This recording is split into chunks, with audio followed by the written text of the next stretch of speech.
주님께서 여러분과 함께 무한 사제의 영과 함께 루카가 전한 거룩한 복음입니다. 주님 영광 받으소서. 예수님의 부모는 해마다 파스카 축제 때면 예루살렘으로 가곤 하였다. 예수님이 12살 되던 해에도 이 축제 관습에 따라 그리로 올라갔다. 그런데 축제 기간이 끝나고 돌아갈 때에 소년 예수님은 예루살렘에 그대로 남았다. 그의 부모는 그것도 모르고 일행 가운데 있으려니 여기며 하룻길을 갔다. 그런 다음에야 친척들과 친지들 사이에서 찾아보았지만 찾아내지 못하였다. 그래서 예루살렘으로 돌아가 그를 찾아다녔다. 사흘 뒤에야 성전에서 그를 찾아냈는데 그는 율법 교사들 가운데 앉아 그들의 말을 듣기도 하고 그들에게 묻기도 하고 있었다. 그의 말을 듣는 이들은 모두 그의 슬기로운 답변에 경탄하였다. 예수님의 부모는 그를 보고 무척 놀랐다.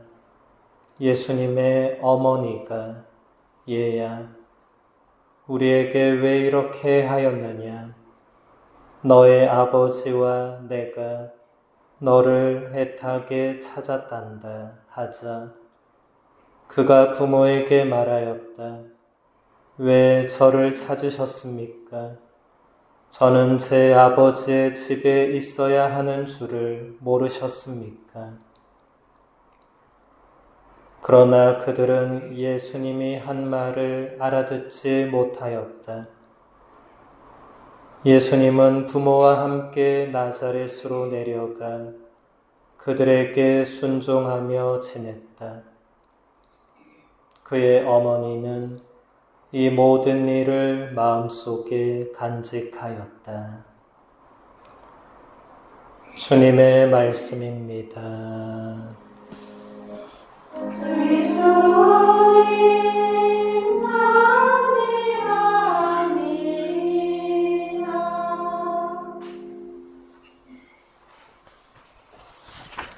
찬미 예수님, 아멘. 예수님.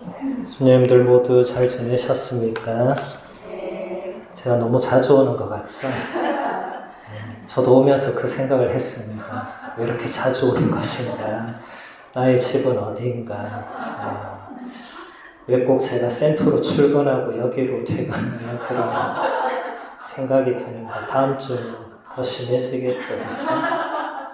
그냥 여기 방 하나를 달라고 할까? 지금 그런 생각도 들고. 그런데 딱 미사 시작하면서 이렇게 성모님을 딱 보는 순간 아, 성모님께서 나를 부르셨구나 이걸 딱 느껴지더라고요. 처음에 수녀님들이 부르셨다고 생각했는데 성모님을 보는 순간 성모님이 부르셨구나. 작년에 제가 파티마에서 그 마지막 여정을 이렇게 마무리할 때 파티마는 이 성모님을 모시고 매일 9시에 거기 이렇게 행렬을 하는데 이제 제가 그걸 하면서 참 많은 걸 느꼈었거든요. 일단 제 기억에 가장 크게 남는 것은 제가 그날 얼어 죽을 뻔했다는 거예요. 4월인데 거의 영하의 날씨여서 아니 어떻게 이럴 수가 있나. 제가 옷도 정말 얇게 입고 갔거든요. 다행히 장배기를 주더라고요. 신부라고. 그거 안 입었으면 죽었을 거예요. 그거 입는 바람에 살았습니다. 그리고 또 기억에 남는 것은 바람이 너무 불어서 촛불이 계속 꺼져가지고 행렬하다가 촛불 켜다 행렬이 끝나버렸어요. 꺼지면 켜고 이 사제들이 든 촛불이 꺼지면 안 되니까. 근데 희한하게 제 것만 자꾸 꺼지더라고요. 각도가 이상했는지. 그래서 계속 그 옆에 그 봉사하시는 분이 제 옆에 붙어서 계속 제 초를 켰거든요. 그러다가 끝났습니다. 예, 그 기억이 있고, 그리고 그때 성모님께서 뜻하지 않게 제가 수임들한테 얘기했는지 기억은 잘 안 나는데 거기 그 성체 기적 상당히 근처에 있잖아요, 그죠? 잘 모르세요? 안 가보셨어요? 다는 안 가보셨겠네. 제가 예전에 파티마 갔을 때는 몰랐습니다. 왜냐하면 그때는 수녀님들이 파견 안 나와 계셨고 그냥 우리 신부들끼리 성지에만 이렇게 피정하듯이 머물러 있어서 성지에만 있다가 떠났거든요. 근데 작년에 가니까 우리 카타리나 수녀님하고 또 수녀님들 몇 분 이렇게 계시었는데 그분들이 그 성지를 알려주시더라고요. 제가 또 혼자 가려니까 길을 모르잖아요. 수녀님들께 좀 동행을 부탁드려서 수녀님들하고 같이 갔거든요. 그래서 진짜 그 성체 기적 성당을 가서 이렇게 그걸 보면서도 참 많은 걸 느끼는 시간이었습니다. 특별했죠. 제가 전혀 생각지 못했던 그런 공간과 시간이었기 때문에 제가 또 한국에 와서는 그런 걸 다 잊어버리고 있었는데 딱 보는 순간 그런 게 다 떠오르는 거예요. 너무 신기하게. 한 편의 영화처럼 그 순간 딱 서 있는데 그 장면이 다 떠오르는 거예요. 몇 초도 안 되는데. 너무 신기하죠. 우리가 그렇다고 하잖아요. 임종하시는 분들이 임종 직전에 본인의 인생이 한 편의 영화처럼 그 짧은 순간에 싹 다 본다고 하잖아요. 네. 그런 게 간혹 일어나는 것 같습니다. 방금 저도 전 아직 임종은 뭐 아닌 것 같은데 방금 딱 서 있는데 딱 성모님 보는 순간 그 파티마 그게 막 이렇게 4박 5일이 싹 이렇게 지나가더라고요. 조금 잊어버리고 있었지만 그래서 성모님께서 불러주셨구나. 오늘 보니까 수녀님들께 굉장히 특별한 날인데 내가 오면 안 되는 것 같은데 그 수녀님 여쭤보니까 또 담임 신부님 다른 행사 있다고. 제 인생이 요즘 이렇게 대타 인생이긴 하지만은 그래도 성모님의 부르심이 또 있겠죠. 그래서 제가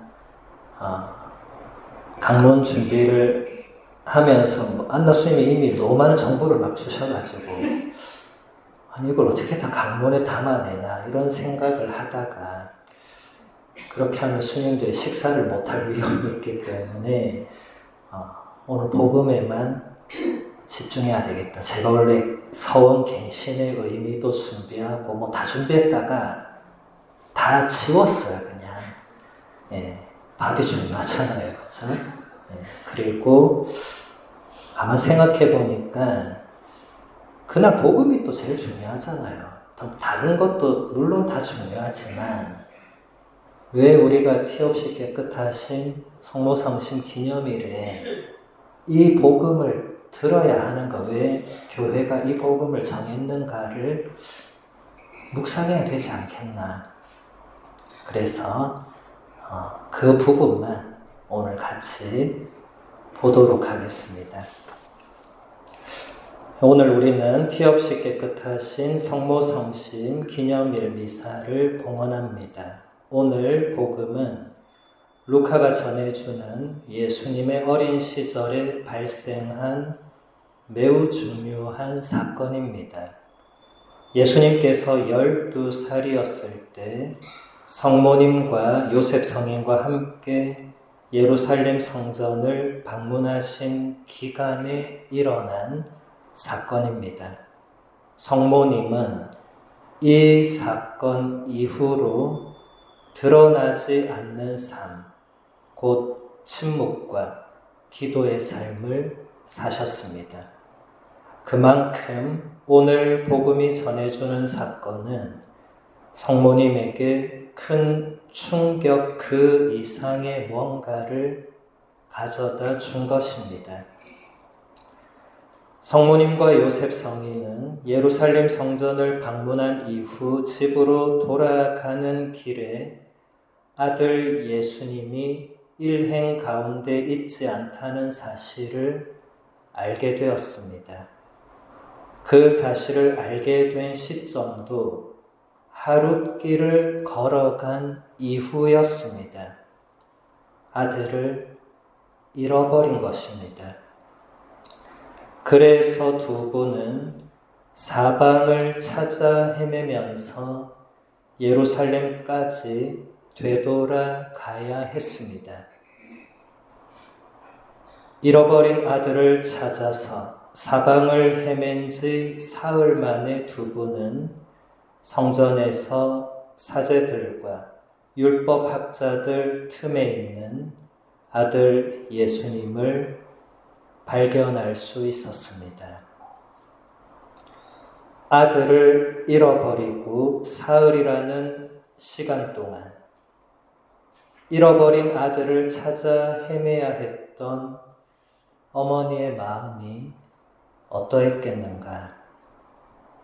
우리는 감히 성모님의 그 마음을 헤아릴 수 없겠지만은 상상해 본다면 보통의 부모님들이 자녀를 잃어버렸을 때의 고통, 거기에 더해서 성모님은 하느님께서 주신 하느님의 아드님을 잃어버린 것에 대한 책임과 무거움까지도 감당하셔야 했을 것입니다.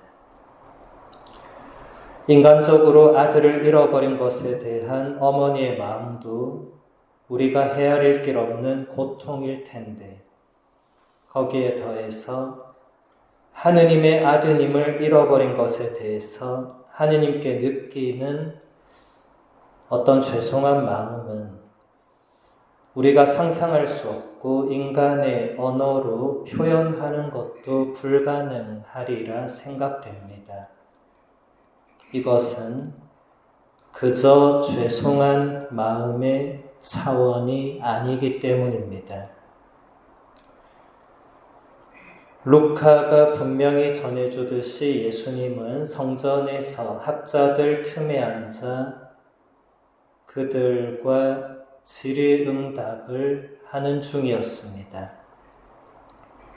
듣고 있던 사람들은 모두 다 예수님의 명석함과 대답하는 모습에 감탄했습니다. 성모님과 요셉 성인은 그런 아들의 모습을 보고 깜짝 놀랐습니다. 그리고 다가가서 예수님께 이렇게 말합니다. 얘야, 우리에게 왜 이렇게 하였느냐? 이 짧은 문장의 뜻을 이해하기 위해서 많은 교부들과 성서학자들이 오랜 시간을 연구했는데 그들의 연구에 따르면 이것은 불만의 표시가 아니라 어머니로서의 고통을 표현한 것이었습니다. 마음속으로 계획한 것이 있었음에도 어머니에게 아무 말도 하지 않은 아들로 인해서 어머니가 사흘 동안 겪어야 했던 괴로운 마음의 표현이었습니다. 사실 성모님이 하신 말씀은 그 순간 어머니로서의 안타까운 심정을 잘 드러내 줍니다. 잃어버린 어린 아들을 찾아서 사흘 밤낮을 헤매다가 극적으로 되찾은 부모님의 심정이 이 물음에 그대로 담겨 있습니다. 물음 뒤에 이어지는 말에서 가슴 깊이 느껴지는 것은 아들 예수님을 잃어버리고 겪으셔야 했던 성모님의 한없는 고통입니다. 너의 아버지와 내가 너를 애타게 찾았다. 이것은 잃어버린 아들을 찾기 위해서 겪어야 했던 부모의 고통이었습니다. 그런데 훗날 이 하느님의 아들은 잃어버린 양들과 흩어지고 버려진 이스라엘 백성을 보면서 한없는 아픔을 느꼈고 눈물을 흘려야 했습니다. 예수님의 성심과 성모님의 성심이 같은 이유로 고통을 받으신 것입니다. 성모님의 물음에 예수님께서는 의문스러운 말로 대답합니다. 예수님의 대답은 성모님을 어리둥절하게 만들었을 뿐만 아니라 성모님의 마음을 아프게 했습니다. 왜 저를 찾으셨습니까? 저는 제 아버지의 집에 있어야 하는 줄을 모르셨습니까?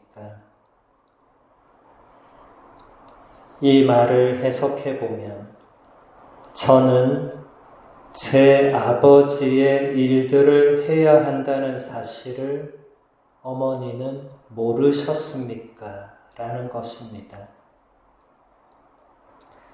이 대답을 통해서 예수님께서는 당신의 공생활을 미리 드러내셨습니다. 언젠가는 당신을 보내신 하느님 아버지의 뜻을 온전히 이루시기 위해서 살던 집과 마을과 가족을 떠나야만 한다는 사실을 미리 드러내신 것입니다. 실제로 공생활 기간 동안 예수님께서는 하느님 아버지께서 원하시는 것 이외에 그 무엇도 하지 않으셨습니다. 그리고 우리에게 가르쳐 주신 기도를 통해서 우리도 언제나 하느님 아버지의 뜻만이 이루어지도록 기도하라고 하셨습니다. 아버지의 뜻이 이루어지게 하십시오.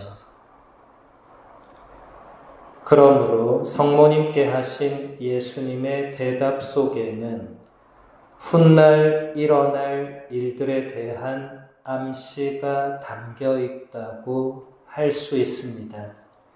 당신의 사명과 복음 선포, 또 하느님 아버지를 사람들에게 알려주시는 일과 위로자 성령에 대한 약속, 그리고 무엇보다도 당신의 순환과 죽음과 부활에 대한 암시가 담겨 있습니다. 당신을 보내신 하느님 아버지에 관한 예수님의 대답은 성모님으로 하여금 아들 예수님은 하느님에게서 왔으며 하느님께서는 한 분이신 아버지로서 오직 그분에게 순종하고 그분의 뜻만을 따라야 한다는 사실을 깨닫게 해 주었습니다. 예수님의 대답에 성모님은 아무런 말씀도 하지 않았습니다. 성모님은 신앙의 순종과 위대한 겸손함으로 아들 예수님의 대답을 침묵 가운데 받아들이셨습니다. 성모님은 주님의 여종이셨기에 당신에게 주어진 말씀들의 의미를 다 이해하지 못하는 순간에도 그 모든 것을 받아들이셨고 언제나 말씀을 통해서 주어지는 하느님의 뜻에 순종하셨습니다.